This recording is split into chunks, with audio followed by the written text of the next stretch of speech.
Dakop ang maglibin partner sa ginpatigayon nga drug bypass operation sa Station Drug Enforcement Team sa Iloilo City Police Station 1 sa Barangay Molielones City proper, pasado alas 9 ng gabi, Abril 1, 2024. Ang mga arestado mo sanday Robert Abilias, 48 anyos, residente sa nasambit nga barangay, kagang libin partner sininga si Beverlyn Castro, 30 anyos, residente sa Tigbawan, Iloilo. Nabakla ng mga arestado sa isa ka plastic sachet sa ginapatian shabu gamit ang 13,000 pesos nga bypass money. Dugang nga na-recover sa ilang nga paginakop pa ang 18 pagid ka plastic sachet sa ginapatian shabu. Kagiban pa nga mga non-drug evidence.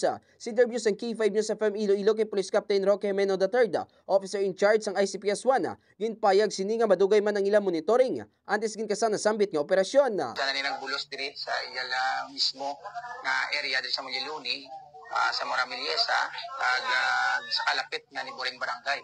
So ang iya ini nga living partner. So based sa atong pag-monitor diri dati 2016 na napanini sila o maning living partner niya. Ginabanta naman sa 82 gramos na recover nga suspected shabu kag mayara ini sa estimated market value nga 557 mil 600 pesos. Sa karon, ang maglibin partner nga dakop sa bypass operation ang magapangatubang sa kaso nga paglapas sa Republic Act 9165 o Comprehensive Dangerous Drugs Act of 2002. Balita nagikan sa distrito sang City proper. Ako si K5 Eric Canyezares para sa Kampiyon nga Balita, Serbisyo Publiko kag Kalingawan sa Iloilo.